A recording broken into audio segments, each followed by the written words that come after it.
ओम शांति। ओम शांति।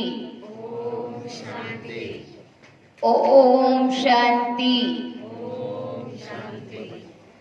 રાજપરા ગામના પ્રભુ પ્રેમી ભાઈઓ, બહેનો, માતાઓ તેમજ નાના નાના ભૂલકાઓ, આસપાસ જેવો પણ સાંભળી રહ્યા છે, કદાચ આપને એમ થશે કે આ તો માત્ર ભાઈઓ માટેનો પ્રોગ્રામ છે. આત્મનિર્ભર કિસાન એટલે આપણે એમ સમજીએ છીએ કે માત્ર ભાઈઓ માટેનો પ્રોગ્રામ છે, પરંતુ નહીં, આપણે સર્વ કિસાન જ છીએ. તો આ તકે જેઓ સાંભળી રહ્યા છે, અહીંયા પ્રોગ્રામના સ્થાન પર આવશો તો જેટલા કદમ આપ અહીંયા ઉઠાવશો એ કદમમાં પુણ્ય કમાશો. તો આદરણીય સરપંચ સાહેબ, અત્રે ઉપસ્થિત મારા વડીલો તેમજ આસપાસ ઘરોમાં સાંભળી રહેલા સર્વ માતાઓ, બહેનો, ભાઈઓ, ભારત દેશ કૃષિ પ્રધાન દેશ છે. એ આપણે સર્વ જાણીએ છીએ કે ભારતની અંદર 80% કિસાન ભાઈઓ છે. ભારત દેશ એ ગામડાઓનો બનેલો છે. જો આપણે ભારત દેશનો વિકાસ કરવા ઈચ્છીએ છીએ તો પહેલું કદમ ઉઠાવવું પડશે. પહેલા વિકાસ થાય ગામડાઓનો. શા માટે? કેમ કે ગામ છે એ દેશનું હૃદય છે. જ્યારે માનવના શરીરની અંદર ધડકતું હૃદય બંધ થાય છે ત્યારે માનવના જીવનનો અંત આવે છે. તો એ જ રીતે ભારત દેશનું હૃદય કહીએ તો એ ગામડામાં વસનાર ખેડૂત ભાઈઓ છે, બહેનો છે. શા માટે ભારત દેશનું હૃદય છે? એટલા માટે કે માત્ર ભારત દેશ નહીં, વિશ્વના ખૂણે ખૂણે વસનાર નાના નાનાથી માંડીને હર કોઈ માનવો છે, પશુઓ છે, એમના ખોરાકનો, પોષણનો આધાર ગામડાઓ છે. જો ગામડાની અંદર ખેડૂત ભાઈઓ છે, બહેનો, માતાઓ છે, એ ખેતરની અંદર પાક જ નહીં બનાવે, બીજનો રોપણ નહીં કરે, અનાજ તૈયાર નહીં થાય, તો આપણે પેટનો ખાડો કેવી રીતે પૂરીશું? જ્યારે ભારત દેશની અંદર ગામડાઓની અંદર અથવા તો સિટીની અંદર દીકરીનો જન્મ થાય છે, એને અશુભ માનવામાં આવે છે. એટલે દીકરીને સાપનો ભારો કહેવામાં આવે છે. પરંતુ એમ કહેવાય છે, अगर बेटियों की हत्या कर देंगे, अगर बेटी को मार डालोगे तो बहू कहाँ से लाओगे? अगर बेटी को मार डालेंगे तो बहू कहाँ से पाएंगे? सोचो जरा, अगर किसान को मारेंगे, माना किसान मरेंगे, तो रोटी कहाँ से लाएंगे? શા માટે?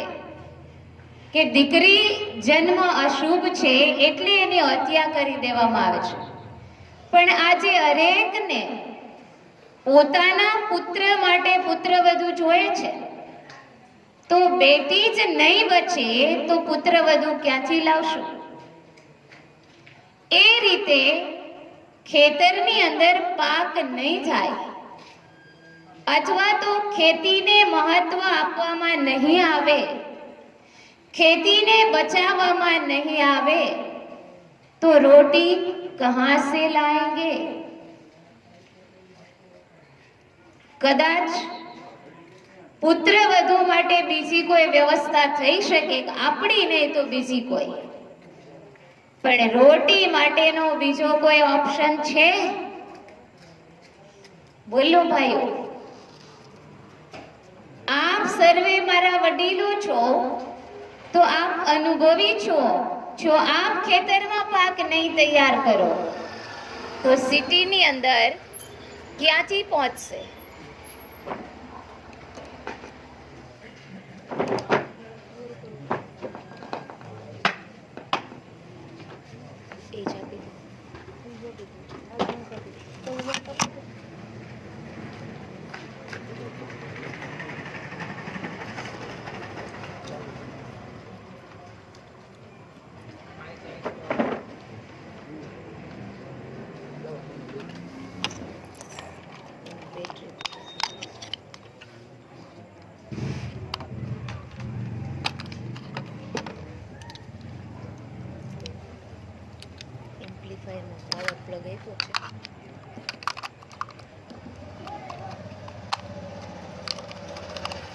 એટલે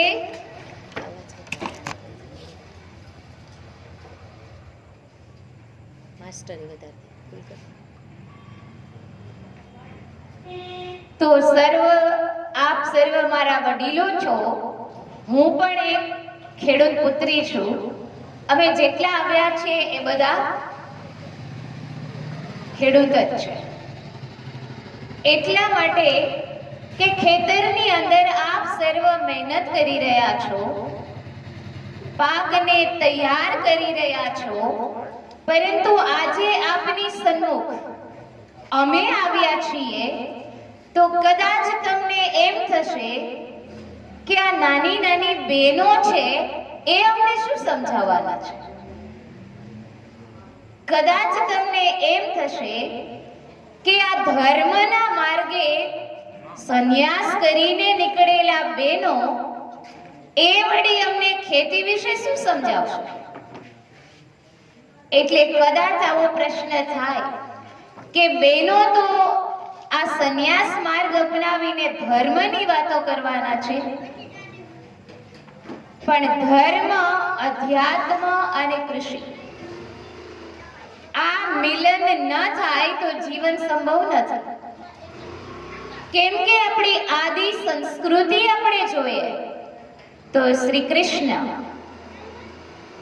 જેને ગોપાલ કહેવામાં આવે છે, ગોપાલનો અર્થ શું થાય છે? જેને ગાયોનું પાલન પોષણ કર્યું એવો અર્થ થાય છે. પછી શ્રી કૃષ્ણના વડીલ બંધુ એટલે કે બલરામ, હલધર જેને કહેવાય, તો એમના ખભા પર હંમેશાને માટે હળ બતાવવામાં આવે છે. બળદેવ, બલરામ અથવા હલધર શા માટે? તો પ્રાચીન સંસ્કૃતિ જોઈએ અને આપણી આદિ સંસ્કૃતિની જૂની ખેતી પદ્ધતિ જોઈએ તો એ કૃષિ માત્ર કૃષિ નહોતી. કૃષિ છે એ ઋષિ હતી. શા માટે? આપ સર્વે એ કૃષિ ઋષિમાંથી નીકળેલા છો, આપ સર્વ પાસ થયેલા છો. કે પહેલાના સમયમાં આપણે જ્યારે વાવણી થતી ત્યારે તમે બળદગાડું જોડીને ડાયરેક્ટ ખેતરમાં વાવવા પહોંચી જતા હતા. હા, દાદાઓ જે વડીલો બેઠા છે એ વાવણી કરવાની પદ્ધતિ શું હતી પહેલાના સમયમાં વાવવા જતા ને તો વાવણી થાય એટલે બીજા દિવસે સવારમાં સાથીઓ કરવામાં આવે, બળદને તિલક કરવામાં આવે, એના શીંગને રંગવામાં આવે. આવી બધી પરંપરા હતી. પછી જ્યારે આપણે નીકળીએ વાવવા માટે અને રસ્તામાં પાણીનું બેડું લઈને પાણીયારી સામી મળે તો આપણે એને શુકન માનતા હતા અને એના બેડાની અંદર આપણે કંઈક શુકન પધરાવતા હતા. શા માટે આવું કરતા હતા?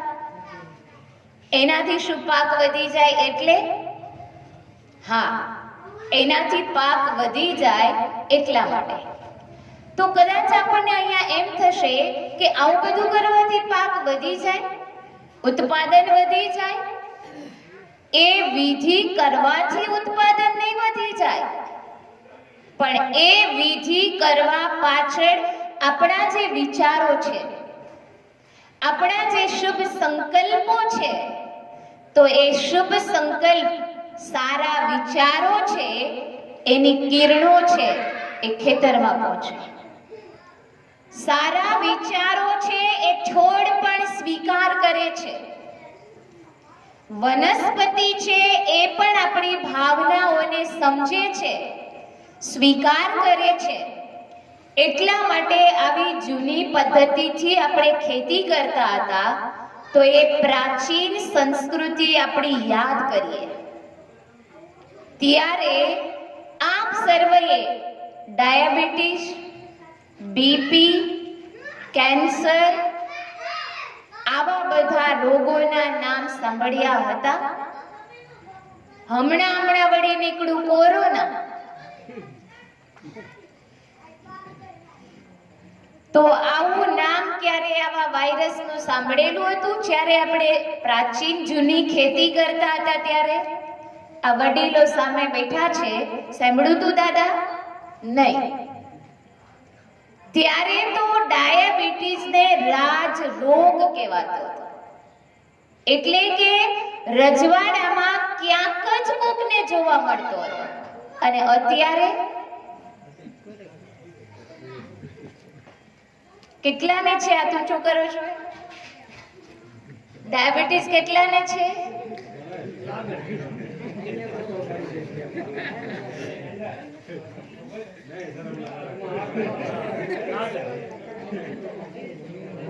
છે ને બીપી, ડાયાબિટીસ, પછી હૃદયના એટક આવે છે. શા માટે આવું બધું થવાનું કારણ શું છે?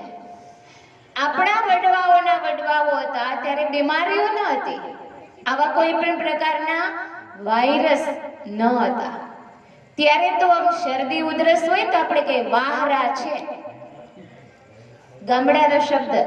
તાવના વાહરા છે, તો વાહરા છે જ આ વાયરસ. અત્યારે વાયરસના રૂપમાં આવ્યો. એટલા માટે આ બીમારીનું કારણ શું છે? અમે જે વાતો લઈને આવ્યા છીએ આત્મનિર્ભર કિસાન. તો કેવી રીતે બની શકે આત્મનિર્ભર કિસાન? તો એના માટે પહેલા એ જાણવું પડશે કે આત્મનિર્ભર કહેવાય કોને? આત્મનિર્ભર ત્રણ રીતે બની શકાય. પહેલું, આપ સર્વ ખેતરની અંદર બીજ વાવો છો. એ બીજ તમારા પોતાના છે કે તમે બહારથી લઈને વાવો છો?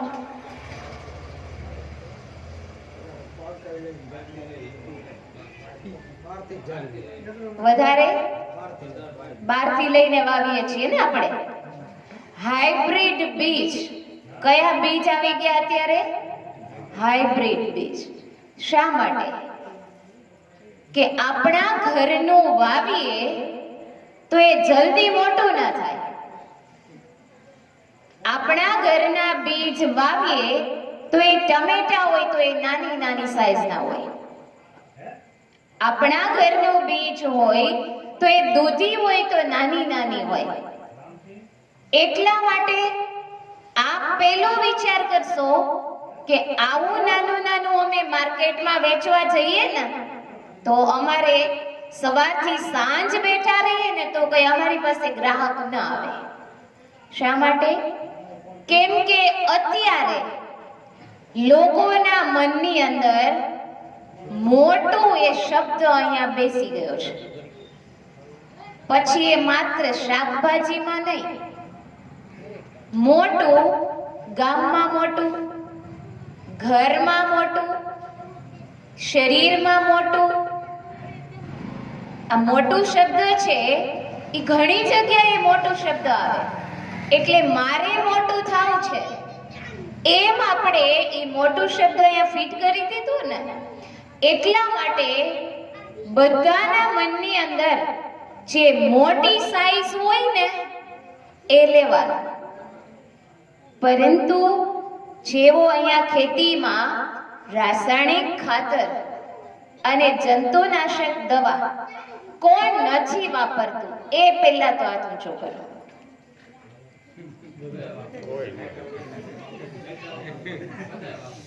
બરાબર? કોઈનું ખેતર એવું છે કે જ્યાં ક્યારેય રાસાયણિક ખાતર અને દવાનો ઉપયોગ નથી થયો? કોઈ નથી ને, કોઈ જ એક સેમ્પલ નથી. હવે ધરતીને આપણે શું કહીએ છીએ? ધરતીને આપણે શું કહીએ? માને. આપણી માને આપણે ઝેર પીવડાવીએ છીએ. આપણા બધાની માં છે ને જનેતા, એને આપણે ઝેર પીવડાવીએ છીએ? નહીં. આપણી માં છે એ કેટલા બાળકોની પાલના કરે? મારી માં, તમારી સર્વની માં જનેતા કેટલા બાળકોને સાચવે? 2, 4, 10 અને ધરતીમાં કેટલાને સાચવે છે? આખી દુનિયા. આપણી માં એક બાળક તોફાની હશે, ઘરનું એક બાળક તોફાની હશે તો એ માં થાકી હારીને આખા ગામના મોઢે કહેશે કે અમારો એ બહુ તોફાની છે, એ આમ કરે છે, એ તેમ કરે છે. ધરતી માની પોકાર સાંભળો. ક્યારે ધરતી માના માટે આપણે વિચાર્યું છે કે આપણે આ માના ખોળામાં રમતા રમતા શું કરીએ છીએ? ધરતી માની ગોદમાં આપણે પાલના લઈ રહ્યા છીએ. ધરતી માના ખોળામાં, એના ગોદમાંથી આપણા માટે અનાજ ઉત્પન્ન થઈ રહ્યું છે. માં છે એ મુક્ત હૃદયથી, વિશાળ દિલથી વિશ્વની એક એક આત્માનું પાલન કરે છે. આ પાલન પોષણ કરનારી માં, એને આપણે ઝેર પીવડાવીએ છીએ. દવા અને ખાતર શું છે? ઝેર છે. તો તમે કહેશો બેન એના વગરની તો ખેતી થાય જ નહીં. પરંતુ તમે ક્યારેય તમારી પેટ્રોલની ગાડીમાં ડીઝલ ભરાવો છો? બોલો ભાઈ, ચાલે કે એન્જિન ખરાબ થઈ જાય? પેટ્રોલની ગાડીમાં ડીઝલ કેરોસીન નાખો તો એન્જિન ખરાબ થાય ને? તો ધરતી માતાનું ઓરિજિનલ પોષણ, દેશી ગાયનું છાણ. પહેલાના સમયમાં આપણે ઘરે ગાયો રાખતા હતા, બળદ રાખતા હતા, ત્યારે એ છાણમાંથી આપણે ખાતર બનાવતા હતા. ડાબા કાઢીને ભેગું કરે અને જ્યારે ચોમાસું આવવાનું હોય એની પહેલા વહેલા સવારમાં ભરવા જાય. એક એક ચાસમાં સુંડલો લઈને ભરતા. કદાચ તમને થશે બેન તમને કેમ ખબર છે? મેં કરેલી છે એટલે મને ખબર છે. તો એ સમયમાં એક એક ચાસ પર આપણા કદમ પડતા હતા અને ગાય માતાનું એ પવિત્ર શક્તિશાળી છાણ, જેનાથી ધરતી માતાને પૂરતા પ્રમાણમાં નાઇટ્રોજન પ્રાપ્ત થતું હતું અને ધરતી માતાને જેટલા પણ પ્રકારનું પોષણ જોતું હોય એ ગાયના છાણમાંથી પ્રાપ્ત થઈ રહે. એટલા માટે યુરિયા નાખવાની જરૂર ન હતી, ત્યારે ડીએપી નાખવાની જરૂરત ન હતી, ત્યારે કોઈ એવા જંતુ ન આવતા હતા કે જેના માટે રાસાયણિક દવા છાંટવી પડે, જંતુનાશક.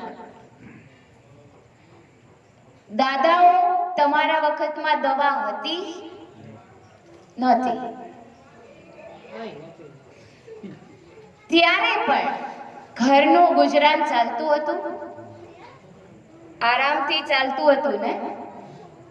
કદાચ તમે એમ કહેશો અત્યારના જમાનાના લોકો કે ત્યારે આટલું બધું દુનિયા આગળ નહોતી, એટલે અત્યારે દુનિયા સાથે ચાલવા માટે અમારે આ ઉપયોગ કરવો પડે, નહીતર અમારા ખેતરમાં પાક ન થાય અને પાક તૈયાર સંપૂર્ણ ઉત્પાદન ન મળે તો અમારું ઘર ન ચાલે, અથવા અમે એ ઉપયોગ ન કરીએ તો અમારું વેચાણ ન થાય. પરંતુ અત્યારના સમયમાં એ સમય બદલાઈ ગયો છે. જ્યારે અનાજની તંગી હતી, વસ્તી વધી ગઈ અને અનાજનું ઉત્પાદન ઓછું થતું હતું, ત્યારે ભારત સરકારે ખેડૂતો ઉપર એક પ્રકારનું પ્રેશર આપ્યું, દબાવ નાખ્યો કે તમે હવે ઉત્પાદન વધારો. ઉત્પાદન વધારવા માટે માધ્યમ આવ્યું એ ખાતર અને દવા. પરંતુ જેમ મેં બતાવ્યું કે પેટ્રોલમાં ડીઝલ નથી નાખતા, એમ અતિ પ્રમાણમાં ખાતર અને દવાનો ઉપયોગ કરતા કરતા અત્યારે ધરતી બંજર બની ગઈ છે. એક દાખલો, દારૂ પીનાર વ્યક્તિ શરૂઆત કરે નાના પ્યાલાથી, દિવસે દિવસે વધતું જાય વધતું જાય વધતું જાય, એક સમય એવો આવે એના અંદરની શારીરિક રચના, એના ફેફસા, ટોટલી હૃદય બધું ખત્મ થઈ જાય. આખિર એક સમય આવે કે એ વ્યક્તિ આ સંસારમાંથી વિદાય લઈને ચાલી જાય. શા માટે? અતિશય કોઈ પણ પ્રકારનો અતિરેક એ સારો નથી. એમ ધરતી માતાને તમે ખૂબ જ ખાતર અને દવા આપ્યા રાખ્યું, એટલે જે ફળદ્રુપ જમીન હતી,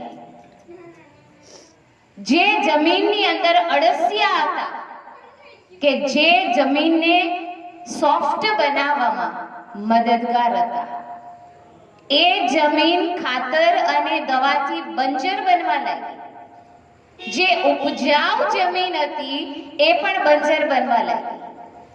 પરિણામ સ્વરૂપ અત્યારે આપણે પંજાબ સાહેબનો રિપોર્ટ સાંભળીએ તો પંજાબની અંદર મુખ્ય ઉત્પાદન ઘઉં, અને એટલું બધું ઘઉંનું ઉત્પાદન થતું કેમ કે એમાં એટલો બધો દવા અને ખાતરનો ઉપયોગ થતો હતો કે જેના કારણે ઉત્પાદન વધી ગયું. હવે અત્યારના સમયમાં પંજાબનો રિપોર્ટ એ છે કે હજારો એકડ જમીન છે જે બંજર પડી છે. શા માટે? કારણ માત્ર એટલું કે અતિ ખાતર અને અતિ દવાનો ઉપયોગ. પછી પંજાબમાંથી એક ટ્રેન આવે છે રાજસ્થાનમાં, જ્યાં હોસ્પિટલ છે, અને એ ટ્રેનનું નામ છે કેન્સર ટ્રેન.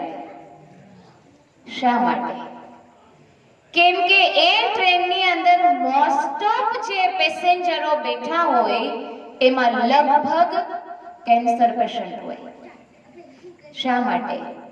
કારણ અનાજ છે એ દવા વાળો છે, ઝેર વાળો છે, એટલા માટે. તો અનાજ માત્ર આપણે નથી ખાતા, એક આપણી કહેવત છે, કણબીની પાછળ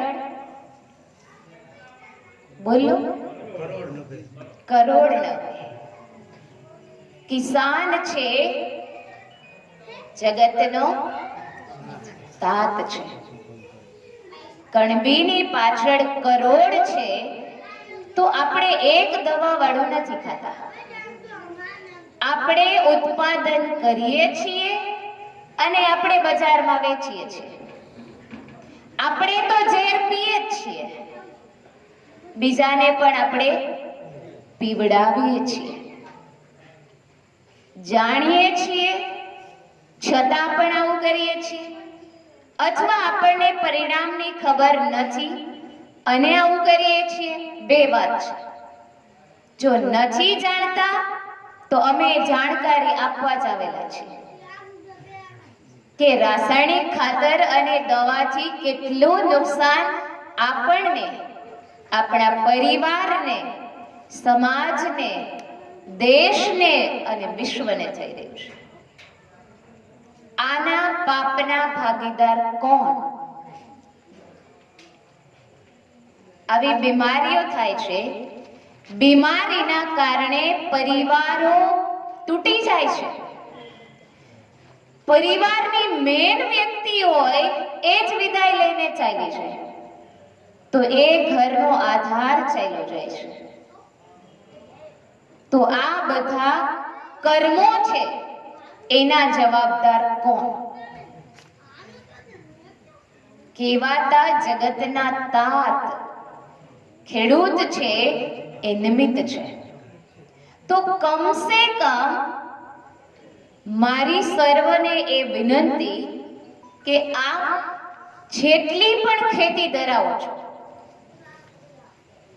એ ખેતીમાં તમારા પરિવાર માટે શરૂઆત કરો 1 વીઘાથી. કયા પ્રકારની ખેતી? દવા અને ખાતર વગરની. તો આત્મનિર્ભર કેવી રીતે બની શકાશે? તો શરૂઆત કરીએ બીજ પોતાના બીજ અને ખાતર પોતાના. અત્યારે તમે ખાતરે બહારથી લ્યો છો અને બિયારણ પણ બહારથી લો છો, તો આ બે બાબતમાં આત્મનિર્ભર નથી. બીજાનું લઈએ છીએ એટલે આપણે પોતાના ઉપર નિર્ભર નથી. તો બીજ બેંક બનાવીએ, આપણે પોતાના જ બીજને તૈયાર કરીએ. 1 વર્ષ સાઈઝમાં નાની સાઈઝ રહેશે,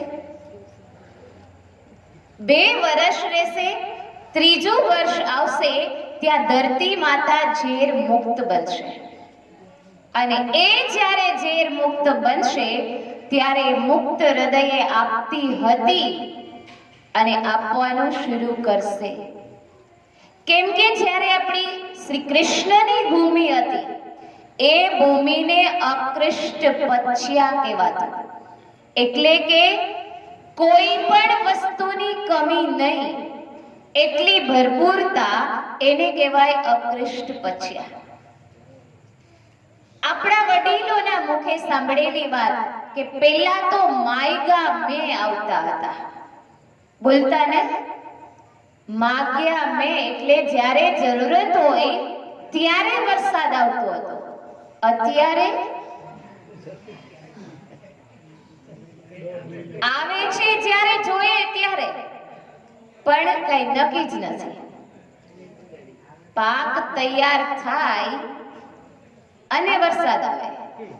કેટલા વર્ષથી આવું થાય છે? એટલે વરસાદ આવે છે પરંતુ પાક આપણા હાથમાં નથી આવતો. તો પછી ખેડૂતો જીવન જીવે કેવી રીતે? તો આ અનબેલેન્સ ઋતુ થઈ. વરસાદ સમય પ્રમાણે નથી આવતો. કારણ બધાનું કારણ માત્ર ને માત્ર આપણે છીએ.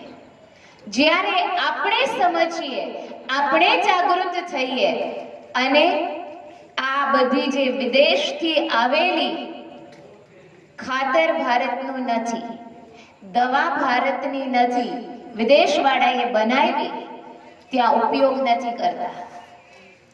કેમ કે જ્યારે ખબર પડી કે આ વસ્તુ ખાવાથી જ બીમારીઓ આવે છે, એટલે વિદેશમાં જે રિજેક્ટ થાય, ફેંકવાનો માલ બની જાય, એ ભારતમાં આવે અને ભારતવાસી એનો ઉપયોગ કરે. એટલે વિદેશમાં એ કામની નથી, ત્યાં એ ઓર્ગેનિક ખેતી કરે છે અને ઓર્ગેનિક વસ્તુ પોતાના ઘરમાં લાવે છે અને ઓર્ગેનિક બધું જમે છે. ત્યાં આટલી બીમારીઓ નથી. જેટલી ભારત દેશમાં બીમારીઓ છે એટલે વિદેશોમાં નથી. જેટલા cancer patient, sugar patient, BP patient ભારતમાં છે, એડ્સ પેશન્ટ છે, એટલા વિદેશમાં નથી. કારણ, એક કારણ દવા, બીજું કારણ છે વ્યસન. દવા આપણે દવાવાળું ખાઈએ છીએ એનાથી ને બીમારી આવે છે અને વ્યસન જે પણ પ્રકારના છે એનાથી પણ બીમારી આવે છે. એટલે વ્યસનમાં તમાકુ, માવો, સિગરેટ, ગુટખા, ગાંજો, ચરસ, હવે આના સિવાયની તો જે આવતી હોય, અને બોટલ. ઓર્ગેનિક સવાલ પૂછવાનો વાંધો નહીં. લાસ્ટ થોડુંક ડિસ્ટર્બ થશે, લિંક તૂટી જશે, છેલ્લે પૂછો. આ બધાનું કારણ છેલ્લે બોટલ, બધા વ્યસન. હવે આ વ્યસનોના પરિણામ આપણે બધા જોતા આવીએ છીએ. કોને કોને વ્યસન નથી, મને જરા હાથ ઊંચો કરીને બતાવશો? એક કઈ પ્રકાર?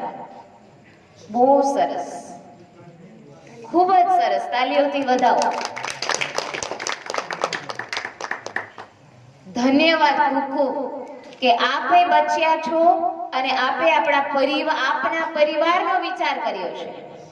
કેમ કે લગ્ન પછી વ્યક્તિને, ભાઈઓને પોતાના ઉપર માત્ર પોતાનો અધિકાર નથી. વિચારજો, જેઓને વ્યસન છે એ લગ્ન પછી તમારા જીવન ઉપર માત્ર તમારો અધિકાર નથી, તમારા જીવનમાં તમારા બાળકોનો અધિકાર છે, તમારા પત્નીનો અધિકાર છે, તમારા માતા પિતાનો અધિકાર છે. એટલે એના માટે થઈને પણ વ્યસનને છોડવા જોઈએ. હવે વ્યસનમાં તમાકુની કહાની તમને સંભળાવું. તમાકુ ભારતમાં આવ્યું કઈ રીતે? તમાકુ તો કેટલી જગ્યાએ વપરાય છે ને, તો તમાકુ ભારતમાં આવ્યું કેવી રીતે? તો સિકંદર રાજા જ્યારે સફરમાં નીકળ્યા ત્યારે કરેબિયન સમુદ્રના કિનારે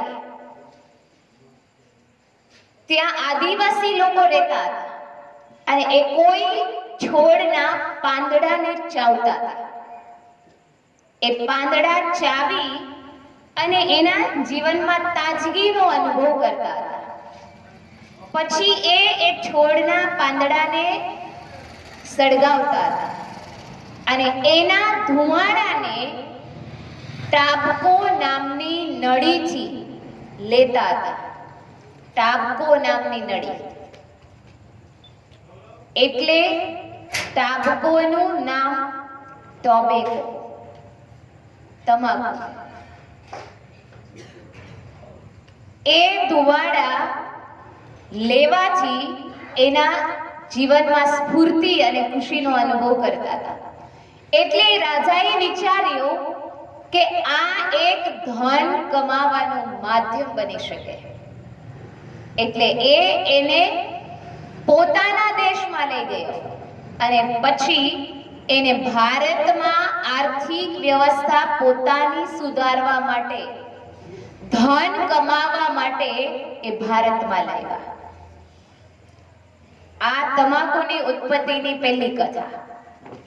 બીજી એક એવી માન્યતા છે કે ક્રાઇસ્ટ, ઈસુ ખ્રિસ્ત એક વખત જંગલમાં જતા હતા ચાલીને, તો એ ક્રાઇસ્ટને એક ઝેરીલા સાપે ડંખ માર્યો. એટલે એમની સાથે એમના જે સેવકો હતા, એક સેવકે પોતાના મુખેથી એ ઝેર ચૂસીને ધરતી ઉપર નાખ્યું અને એમાંથી આ તમાકુનો છોડ ઉગ્યો અને એ લોકો ખાવા લાગ્યા. એટલે સાપનું ધીમું ઝેર એટલે તમાકુ. સાપ કરડે તો ડાયરેક્ટ ચડે ને, પણ તમાકુનું ઝેર ધીરે ધીરે. પહેલાના સમયમાં વડવાઓ ખેતરમાં સૂતા હોય ને, ખુલ્લા જમીન ઉપર, ઉંદર બટકું ભરીને જતો રહ્યો હોય ને તો એ ખબર ન પડે. શા માટે? કેમ કે ઉંદરની વિશેષતા છે ફૂંક મારે અને પછી બટકું ભરે. એટલે જ્યારે એ ઘા ઠરે ને ત્યારે ખબર પડે. એમ તમાકુ શું છે? ફૂંક મારે એટલે તમે મોઢામાં મૂકો એટલે નશો ચડી જાય, પણ એનો ઝેર છે એ ધીમે ધીમે ધીમે અસર કરે. ઘા ઠરે ત્યાં તો પૂરું થઈ ગયું હોય, શરીરમાં કઈ બચ્યું જ ના હોય. આ છે તમાકુની સ્ટોરી. પછી એને ભારતની બજારમાં પોતાના દીકરાને વેચવા માટે બેસાડ્યો. સવારથી સાંજ સુધી એનો દીકરો વેચવા માટે બેઠો, એક પણ ગ્રાહક ના આવ્યો. એ સાંજે ઘરે જાય છે અને એના પિતાને કહે છે કે પિતાજી કોઈ પણ ગ્રાહક ના આવ્યો. ત્યારે એ ખૂબ હોશિયાર હતા. બીજા દિવસે પોતે બજારમાં બેસે છે અને એ જાહેરાત કરે છે, લઈ જાઓ તમાકુ લઈ જાઓ, જે તમાકુ લઈ જશે એના ઘરમાં કોઈ દિવસ ચોરી નહીં થાય. લઈ જાઓ તમાકુ લઈ જાઓ, જે તમાકુ ખાશે એને ત્યાં કોઈ દિવસ દીકરીનો જન્મ નહીં થાય. ત્રીજી વિશેષતા કે લઈ જાઓ તમાકુ લઈ જાઓ, જે તમાકુ ખાશે એ ક્યારેય વૃદ્ધ નહીં થાય. આવી વિશેષતા સાંભળી એટલે ત્યાં ખૂબ ટ્રાફિક થઈ ગયો અને એની પાસે જેટલું હતું એ બધું વેચાઈ ગયું. એટલે આવી રીતે કરીને એને ભારતમાંથી ધન કમાયું, ખૂબ ધન કમાયું અને ભારતવાસીઓને ગુલામ બનાવ્યા. હવે એક ભાઈએ એને પૂછ્યું કે તમે આ જાહેરાત તો કરો છો, આટલી બધી આ તમાકુની વિશેષતા બતાવો છો, તો તમે જે 3 વાત કહી એ સમજાવો તો ખરા. ત્યારે એ કહે છે કે પહેલી વાત કે તમે જે કહ્યું કે જે તમાકુ ખાશે, બોલો કઈ વિશેષતા પહેલી? એના ઘરમાં ક્યારે ચોરી નહીં થાય. એનો મતલબ શું? તો એને બતાવ્યું કે જે તમાકુ ખાય ને એના ફેફસા નબળા જ પડી ગયા હોય, એટલે એ ખોખારા ખાધા વગર ચાલે નહીં, ઉધરસ ચાલુ રહે. હવે ચોર આવે અને ઉધરસ ચાલુ હોય તો ચોર આવે કે આ ઘરમાં તો કોઈ જાગે છે. હવે કયો પેલી વિશેષતા સાચી કે નહીં?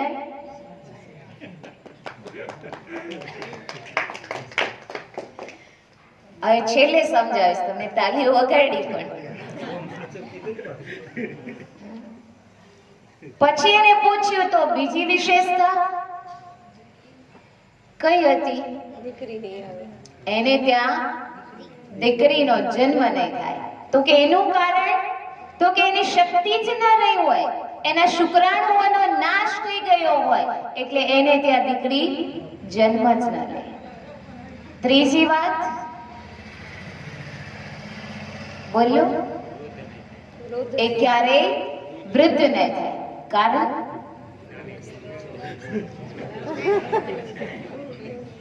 છે ને ખબર આપણને કે જે અતિ વ્યસન હોય તો એને ગડપણ આવે જ નહીં.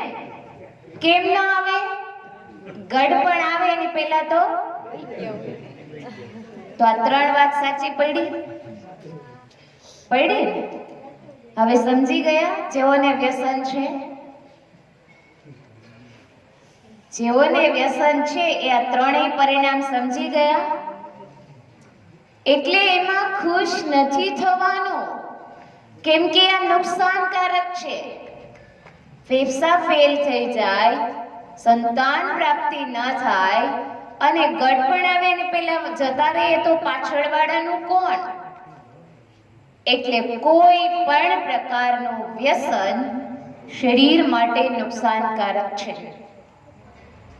અત્યારે એક વ્યક્તિ દરરોજનું 10 રૂપિયાનું વ્યસન કરે, સાંભળજો, 10 રૂપિયાનું રોજનું વ્યસન,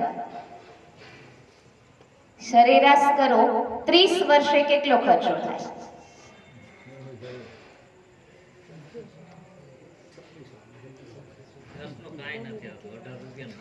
એક એક્ઝામ્પલ લઈએ હે ને, 10 રૂપિયા. સાંભળજો, તમે રોજના 10 રૂપિયાનું વ્યસન કરો છો ને, તમારી 30 વર્ષની ઉંમર થાય ને ત્યાં તમે 10,09,500 રૂપિયાનો ખર્ચ કરો છો. કેટલો? 10,09,500 રૂપિયા. વિચાર કરો, આ રૂપિયા તમે તમારા બાળકોના વિકાસ માટે વાપરા હોય તો?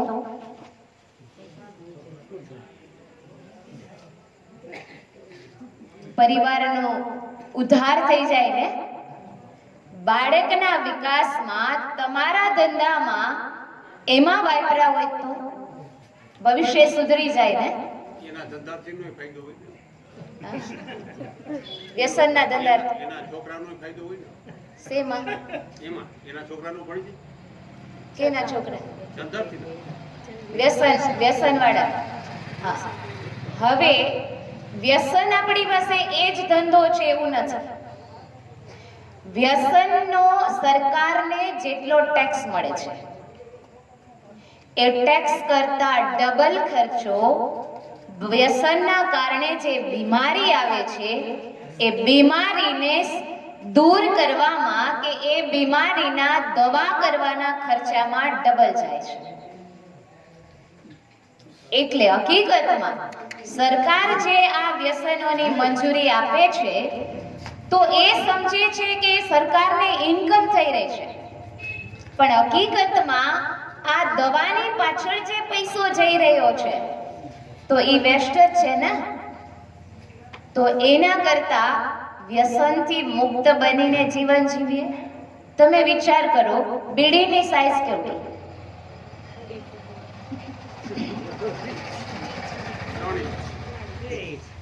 2.5 ઇંચ, 2.5 ઇંચ, 3 ઇંચ. માણસની ઊંચાઈ કેટલી? 5-6 એક 2.5 ઇંચની બીડી નથી મળી તો 5 ફૂટનો માણસ નાચે. નાચે એટલે સવારમાં બોલાવ્યા ન થાય. ઘરના કોઈ બોલાવે તો જમીનથી ઉપર પારો આસમાન સુધી પહોંચી ગયો હોય. કારણ તો કે આજે બીડી નથી મળી. પણ જે આડો આવે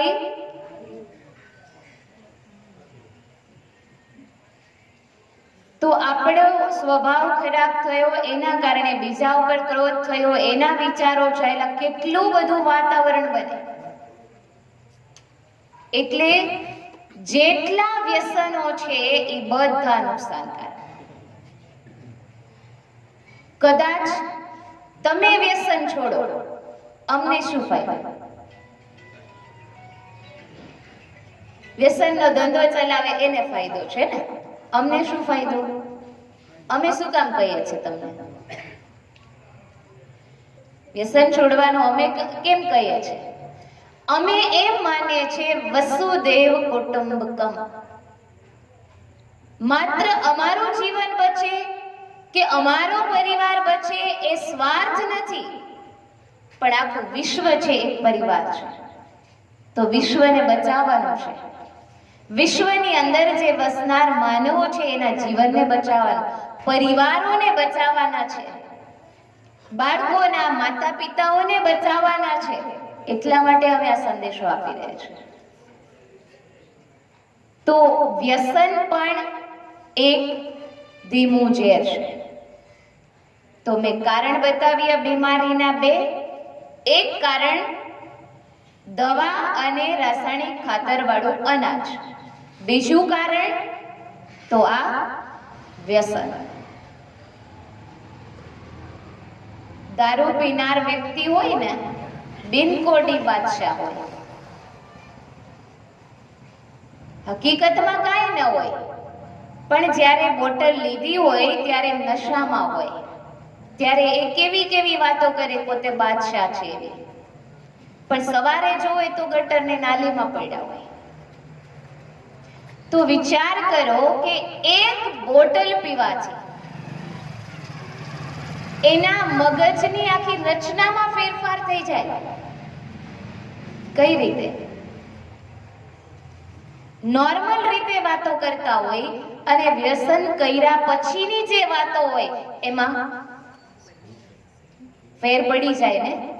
તો એ પીધાની સાથે મગજના તંતુઓને ફેરવી નાખે છે એની એ સેકન્ડે. તો એ આખા શરીરમાં લોહીમાં ભળીને કેટલું નુકસાન કરતું હશે. એ વ્યક્તિ એમ સમજે છે કે અમે વ્યસન કરીએ છીએ, નશો કરીએ છીએ, દારૂ પીએ છે. નહીં, દારૂ તમને પીવે છે, બીડી સિગરેટ તમને પીવે છે, કેમ કે ધીરે ધીરે ધીરે આ શરીરમાંથી બધું ખવાતું જાય છે. એટલે આજે મારા ભાઈઓ તરીકે હું આપને એ નમ્ર વિનંતી કરું છું કે અમે અહીંયા વ્યસનનું દાન લેવા માટે આવ્યા છીએ.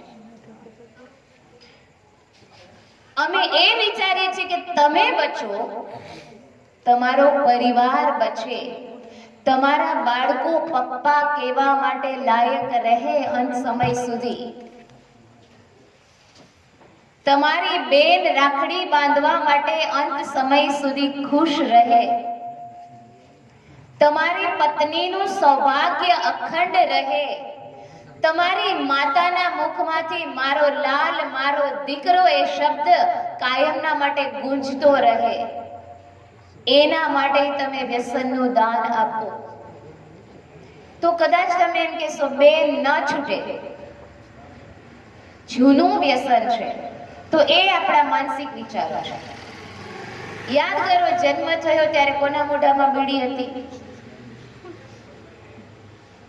તો માવો લઈને જન્મ થયો નહીં ને, પછીથી આપણે બધું લીધું ને. તો પછીથી આવ્યું છે એ પરાયું છે. ઓરિજિનલ જે ઈશ્વરે આપ્યું હતું એ સંસ્કારો હતા, સદગુણો હતા, એને આપણે ભૂલી ગયા. તો આ ભૂલવાની પાછળ બે કારણ નિમિત્ત બન્યા. એક આપણું અશુદ્ધ અન્ન. હવે આપણે આ અન્નને શુદ્ધ બનાવવું છે. અન્ન શુદ્ધ બનશે એટલે મન શુદ્ધ બનશે, મન શુદ્ધ બનશે એટલે ઓટોમેટિક આપણામાંથી વ્યસનો દૂર થવા લાગશે. તો અન્નનું શુદ્ધિકરણ એ પણ શરૂઆત ખેતરમાંથી આપણે કરવાની છે. એક તૈયાર થાય તો એની પાછળ અનેક તૈયાર થશે. કુદરતી ખેતી, પ્રાકૃતિક ખેતી, ગાય આધારિત ખેતી, અને અમે જે લઈને આવ્યા છીએ શાશ્વત યોગિક ખેતી. તો પહેલી વાત, આત્મનિર્ભર કિસાન કોને કહેવાય? કે જે પોતાનું બીજ, પોતાનું ખાતર વાપરે. પછી બીજી વાત, આત્મનિર્ભર બીજી વાત આત્મનિર્ભર એને કહેવાય કે જે પોતાનું જ પેદા કરી અને અન્ન ઉત્પન્ન કરી માત્ર પોતાના ઘર નહીં, પોતાના પરિવાર, સમાજ અને દેશને બચાવવા માટે વાપરે ભરપૂર અનાજ, શુદ્ધ અને સાત્વિક અનાજ, તો આ આત્મનિર્ભર. અને ત્રીજી વાત આત્મનિર્ભર એટલે માનસિક રીતે શક્તિશાળી બને, સંકલ્પોમાં મનોબળને મજબૂત બનાવે. કેમ કે અહીંયા એક આપણે ગાંઠ બાંધી લીધી છે કે ખાતર અને દવા વગર કઈ થાય જ. પણ યાદ કરો, આપણો વડવાઓનો જે હતો વારસો, એ બધાએ ખેતી કરેલી જ છે અને ત્યારે બધું થતું હતું. તો અહીંયા ત્રીજો પ્રશ્ન એ થાય કદાચ કે બેન વેચાય નહીં તો શું કરવું? પણ અત્યારે એવું નથી. અત્યારે તો આ તમે દેશી ખાતરના આધારે કંઈ પણ પાક તૈયાર કરો ને, એની જાહેરાત કરવાની જરૂર નથી પડતી. કેમ કે આપણા ખેતરમાંથી જ અત્યારે મોબાઈલ બધાની પાસે છે. એટલે અમેરિકામાં ઓનલાઈન તમારો વ્યાપાર થઈ શકે. કેમ કે વિદેશવાળા છે એ ગોતે છે કે જેઓને સર્ટિફિકેટ મળેલું હોય, ગવર્મેન્ટ દ્વારા સર્ટિફાઈ થયેલું ખેતર હોય કે હા અહીંયા ઓર્ગેનિક, ટોટલ ઓર્ગેનિક ખેતી થાય છે, તો એને સરકાર છે એ સર્ટિફાઈ કરે છે. અને સર્ટિફાઈ થયેલું જે ખેતર છે એનું લેબોરેટરી થાય છે. લેબોરેટરી ચેકિંગમાં અનાજ, શાકભાજીથી માંડી બધું ટેસ્ટિંગ થાય છે અને પછી એ માર્કેટમાં મુકાય છે તો ડબલ ભાવ આવે છે.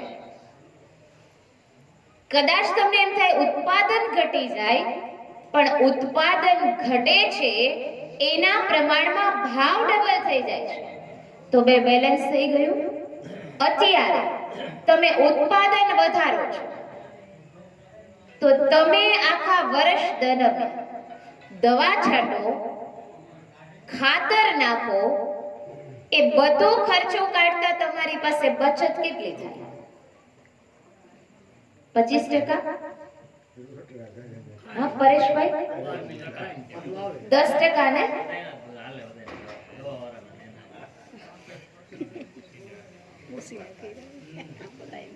શા માટે? જ્યારે આ જે ખેતી અમે બતાવી રહ્યા છે એ ખેતીમાં ખર્ચો ઓછો, ઉત્પાદન ઓછું. 2-3 વર્ષ, ક્યાં સુધી? 3 વર્ષ ઉત્પાદન ઓછું થાય. 3 વર્ષ બાદ આપણી માં છે એ ઝેર મુક્ત થાય અને પછી ધીરે ધીરે ધીરે ધીરે આપણું ઉત્પાદન વધતું જાય. આ હું માત્ર પ્રવચન દ્વારા તમને નથી કહેતી. બ્રહ્માકુમારીઝમાં આવનાર કેટલા બધા ભાઈઓ છે કે જેઓ પોતાના ખેતરમાં ટોટલ ખેતી દવા અને ખાતર વગરની કરે છે. એમાં ટોટલ પાક, શેરડીથી માંડીને બધું, બધા પ્રકારના પાકો એ ખાતર અને દવા વગર તૈયાર કરે છે અને એને માર્કેટમાં જવાની જરૂર પડતી નથી. અગાઉ બુકિંગ થઈ ગયા હોય છે કે આ વખતે અમારા માટે આટલા ઘઉં રાખી દેજો, અમારા માટે ચણા રાખી દેજો. અગાઉ બુકિંગ થઈ ગયું હોય, ખબર નથી ખેતરમાં કેટલું થશે, પણ એટલા બધા તો અગાઉ બુકિંગ આવી ગયા હોય. તો ખર્ચો ઓછો અને પછી તો આવક વધી જાય. કેમ કે ખર્ચામાં જીરો. આ જે દેશી છાણના આધારે ખેતી છે એમાં ખર્ચો જીરો છે અને ઉત્પાદન વધુ છે. તો ફાયદો થાય કે નહીં? અત્યારે તમે એમ કે ઉત્પાદન વધ્યું, પણ સામે એગ્રોવાળાનું બિલ તો ચૂકવો. પછી ખબર પડે કે ઉત્પાદનમાંથી આપણી પાછળ કેટલું હોય. પેલા વાડીએ કામ કરતા હોય ભાગીદારો, એનો ભાગ તો કાઢો, પછી ખબર પડે કે આપણા ઘરમાં કેટલું આવ્યું. એટલે આપણે ટોટલ સરેરાશ કરીએ તો આપણે આપણી પાછળ કંઈ વધતું નથી. તો આટલા બધા ખર્ચાઓ કરીને પછી આપણા માટે કંઈ નથી વધતું, તો એના કરતા તો આપણે દેશી ખેતી કરીએ ને, એના જેટલું તો માંડ વધે છે. દવાવાળી ખેતી કરો છો તો એટલું માંડ વધે છે, તો એના કરતા દેશી ખેતી કરીએ, કાંઈક પુણ્ય કમાઈએ ધરતી માને ઝેર મુક્ત બનાવવામાં, કેમ કે એ પણ એક પુણ્યનું કામ છે. ધરતીનું હીર હણી લીધું આપણે, ખોખલા થઈ ગયા ધરતી માતા. એટલે હવે જરૂરત છે કે ખેડૂત ભાઈઓ જાગે, કિસાન જાગે, કેમ કે કિસાન છે એ દેશની શાન છે. માત્ર દેશની શાન નથી પણ આખા વિશ્વની શાન છે. મેં બતાવ્યું કે આપ શાકભાજી ઉતારીને સિટીમાં નહીં મોકલો તો અમે સિટીમાં બેઠા બેઠા શું ખાશું? તમે અહીંયા ગાયો ભેંસો દોઈને દૂધ નહીં આપો તો સિટી વાળાની ગુડ મોર્નિંગ કેવી રીતે થશે? કેમ કે સિટીમાં રહેવા વાળા અમુક લોકો તો એવા હોય, ચાનો કપ આવે પછી તો આંખ ખુલે. તો ચા બનશે કઈ રીતે? તમે ગાયો ભેંસોની પાલના કરશો ત્યારે ને. એટલા માટે કહેવાનું કણબીની પાછળ કરોડ છે. તો આપણે આ કરોડને જીવાડવાના છે, આ કરોડને તંદુરસ્ત બનાવવાના છે. એનો આધાર આપણે સર્વે બનવાનું છે. તો એના માટે આત્મનિર્ભર એટલે સ્વયંને ઓળખો. એક આત્મનિર્ભર એટલે પોતાને ઓળખો કે હું કોણ છું, હું આ ધરતીમાં ક્યાંથી આવી છું. તો હું આ શરીર જે દેખાય છે એ તો મારું શરીર છે. આપણે એમ કહીએ મારું માથું દુખે, એ કોણ બોલે? મારું માથું દુખે છે એમ કોણ બોલે છે? ઈશ્વર કે આપણે? હે ને, આપણે બોલીએ છીએ. મતલબ કહેવાનો મતલબ આમાંથી કોક છે અલગ એમ કે છે મારું માથું દુખે કે હું માથું દુખું છું. આપણે એમ કહીએ હું માથું દુખું છું? નહીં, મારું કોઈ કામમાંથી બોલે છે. તો એ છે આત્મા. જે આત્મનિર્ભર આપણે કહીએ છીએ ને, તો આમાંથી બોલનાર છે એ આત્મા છે. તો એ આત્મા શક્તિશાળી કેવી રીતે બને? કેમ કે આત્મા શક્તિશાળી હશે ને તો જ મન શક્તિશાળી રહેશે, અને મન શક્તિશાળી એટલે મક્કમ હશે તો તમે જે રસ્તે કદમ ઉઠાવો છો, કે આ નવા રસ્તા ઉપર કદમ ઉઠાવવાનું કદાચ વિચારો તો એના પર ચાલવાની આપણને તાકાત મળે, આપણામાં એક શક્તિ આવે. અને એ શક્તિ આપણી આત્મા છે, એ જ શક્તિ. અને શક્તિ દાતા જે છે એ ઈશ્વર. કેમ કે આપણે ભગવાનને યાદ તો કરીએ જ છીએ. ખેડૂત ભાઈઓ છે એ આખો દિવસ ફ્રી નથી, એટલે એને એમ કહીએ ભગવાનને યાદ કરો તો એમ કહેશે રાતે નિંદ્રા દિવસે કામ, ક્યારે ભજીએ સીતારામ. ક્યાં ભગવાને કોઈ શાસ્ત્રમાં એમ કીધું કે ઘર બાર કામકાજ ખેતીવાડી બધું છોડી પલાઠી વાળી સમાધિ લગાવીને બેસી જાઓ? કીધું છે આવું ભગવાને? નહીં. હાથથી કરો ઘરના કામ, મુખથી બોલો સીતારામ. પણ અમે જે તમને શીખવાડવા આવ્યા છીએ એમાં તો ભગવાન એમ કે છે મુખને તકલીફ નથી આપવી. શા માટે તકલીફ આપવી જોઈએ? મન દ્વારા વિચારો, ભગવાનને યાદ કરો. થઈ શકે? ન થઈ શકે? બરાબર. હવે તમારા બધાના દીકરીઓ ક્યાંક બાર સાસરે હશે, હું એમ કહું એને યાદ કરો છો? એ તમારું મન એની પાસે જાય? તમારા દીકરી પાસે ગયું મન તમારું બધાનું? ગયું ને? મન તમારું દીકરી પાસે પહોંચી ગયું, એ મનને ભગવાન સુધી પહોંચાડવું હોય તો ન પહોંચી જાય? સમજાય છે મારી વાત? નથી સમજાતી. હવે તમે અહીંયા બેઠા છો, હું એમ કહું તમારા વાડીએ મનથી ચક્કર લગાવો તો પહોંચી ગયા? શું વાવ્યું છે વાડીમાં?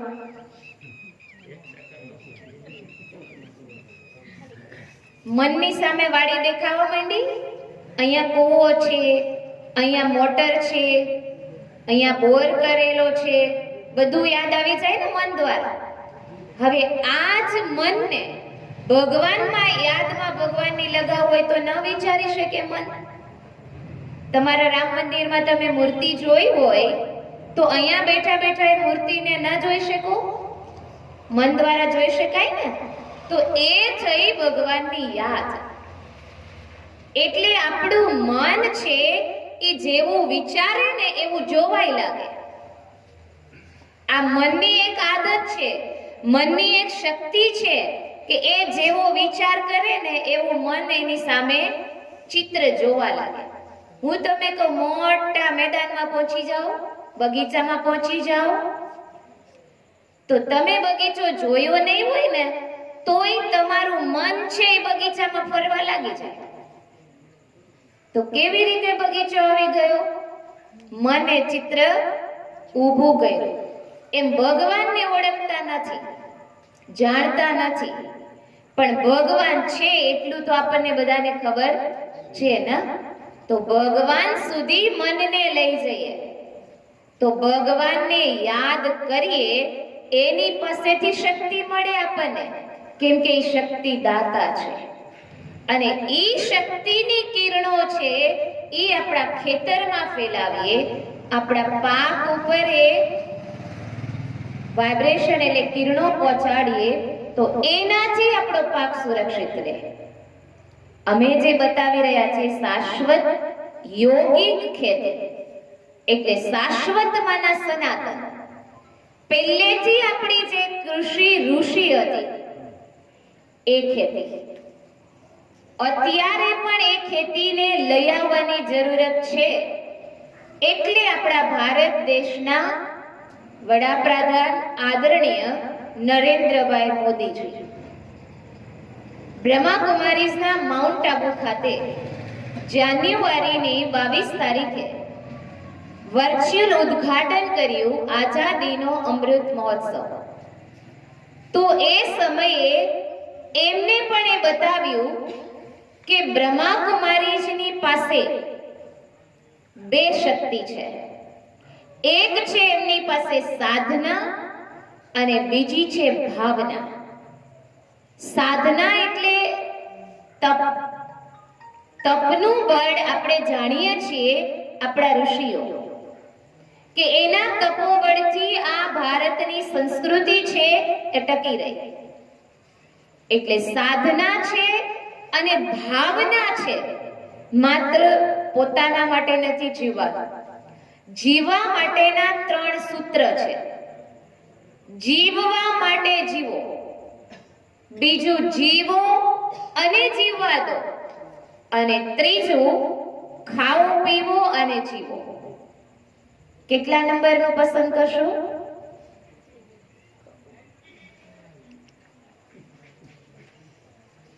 કયો નંબર પસંદ આવશે? ત્રીજો નંબર. ખાઓ પીવો અને જીવો. હકીકત છે અત્યારે લગભગનું જીવન કદાચ એવું થતું જઈ રહ્યું છે, ખાઈ પીને મોજ કરી લઈએ, પરંતુ એ જીવન નથી. આ જીવન છે એ ભગવાનની અમાનત છે, ભેટ છે. માનવ જીવન એ કુદરતે આપેલી અમૂલ્ય ભેટ છે. તો આ ભેટને સાચવીને રાખીએ, જતન કરીએ, સંભાળીને રાખીએ. તો મારી ખેડૂત ભાઈઓ બહેનોને વિનંતી કે અમે જે બતાવી રહ્યા છીએ એમાંથી બને તો 5%, 5, 10% જેટલું લઈ શકાય એટલું લઈને જીવન બચાવો. ધરતી માને બચાવો અને વ્યસન મુક્ત પોતાનું જીવન બનાવો. તમારું જીવન વ્યસન મુક્ત બનશે તો તમારા બાળકોનું જીવન સુધરશે.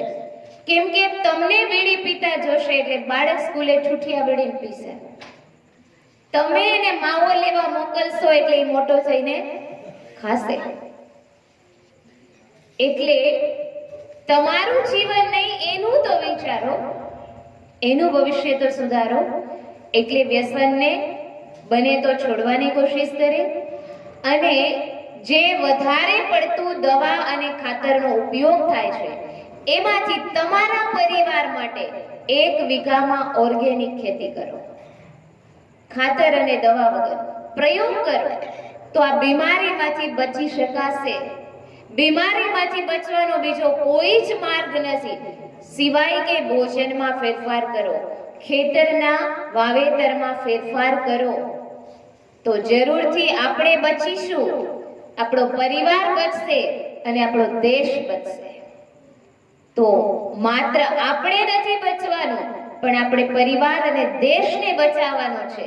કેમ કે આપણે દેશનો એક હિસ્સો છીએ.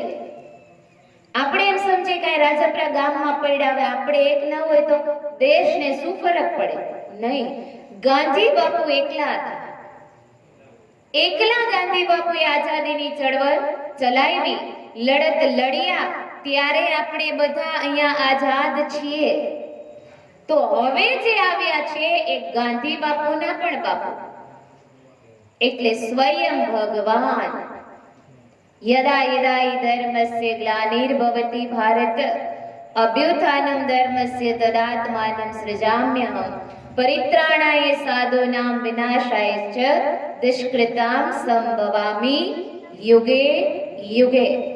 આ વાયદો પૂર્ણ કરવા ભગવાન આવી ચૂક્યા છે. ભગવાન આ ધરા ઉપર આવી ચૂક્યા છે. તો હવે જરૂરત છે ભગવાનને ઓળખી લઈએ.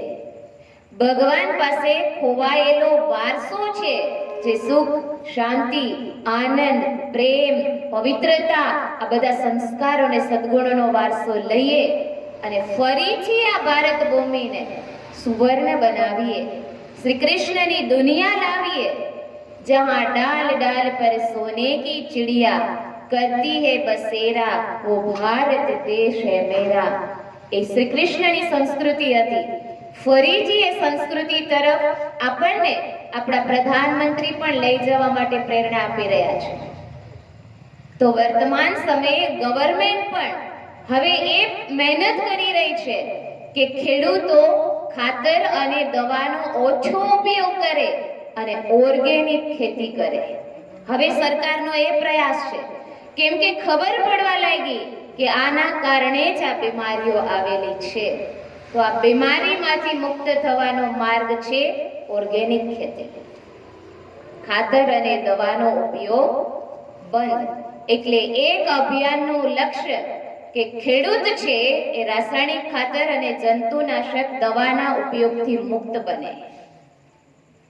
તો આ અભિયાનના ઉદ્દેશ્ય અને આ લક્ષ્ય સાથે બ્રહ્માકુમારીઝના આવા 300 અભિયાનો ભારત દેશની અંદર એક સાથે નીકળેલા છે અને 1 લાખ ગામડાને કવર કરી અને ગામે ગામે જઈને આ જાગૃતિનું અભિયાન ચલાવી રહ્યા છે.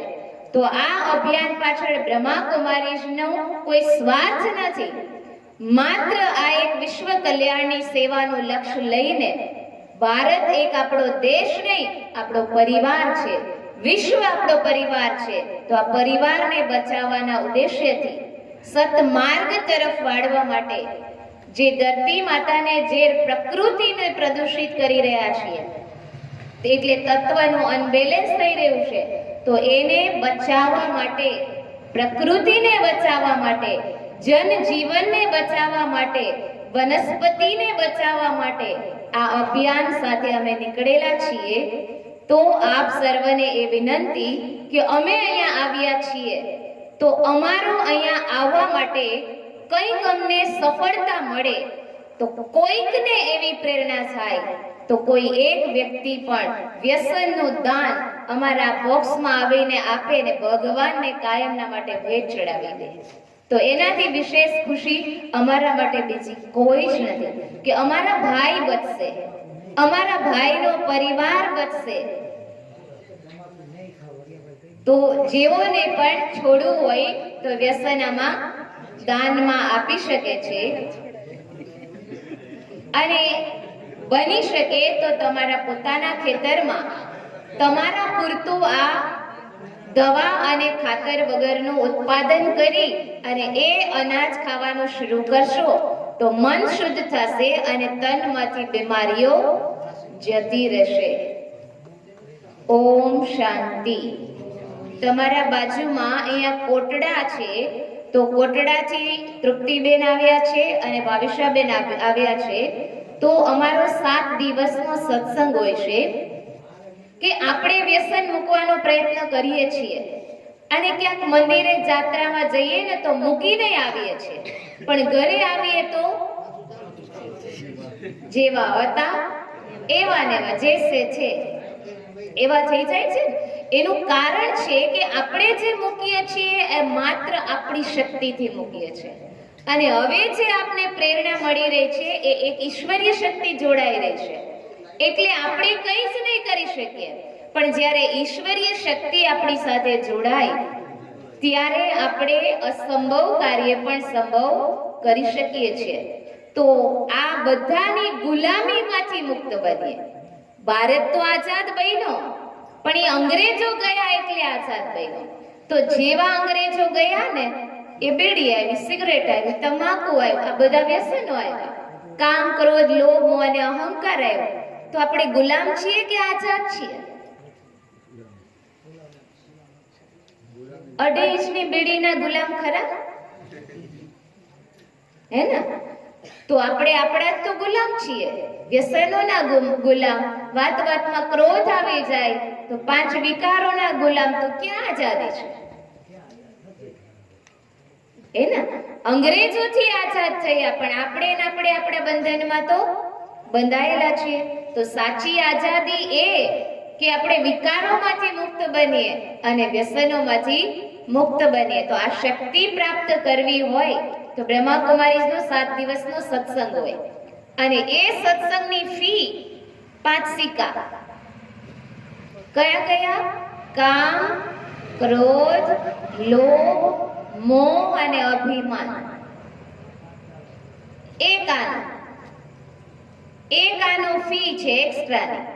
એક આનો એટલે રોજ 1 કલાક સત્સંગમાં આવો એટલે એક આનો છે. કોઈ પાસે એક આનો? એક આનો કોની પાસે છે? 7 દિવસની 1 કલાક. સમજ્યા? જિંદગીની 7 દિવસની 1 કલાક એટલે એક આનો. આ આપશો એટલે ભગવાનની શક્તિથી આપણે આ બધી ગુલામીમાંથી મુક્ત થશું. તો તમારે જાણવાની ઈચ્છા હોય તો તમે કોટડા જઈ શકો, અથવા બહેનોને અહીંયા બોલાવો તો બહેનો અહીંયા આવીને પણ એ સત્સંગ કરાવે. તો અમે આ ઉદ્દેશ્ય સાથે આવેલા છીએ. તો અમારી આશા છે એ જરૂર આપ સર્વ પૂરી કરશો. આપ સર્વનો ખૂબ ખૂબ આભાર. આપે અમને સાંભળ્યા. સરપંચ સાહેબનો પણ ખૂબ ખૂબ આભાર કે અમે ફોનમાં કોન્ટેક્ટ કર્યો અને આપે અમને આવવા માટે સ્વીકાર કર્યા, અમને આ સ્થાન આપ્યું, વ્યવસ્થા આપી, એ બદલ સર્વનો ખૂબ ખૂબ આભાર. ફરીને બ્રહ્માકુમારીઝમાં પધારવા માટે હાર્દિક ઈશ્વરીય નિમંત્રણ. ઓમ શાંતિ.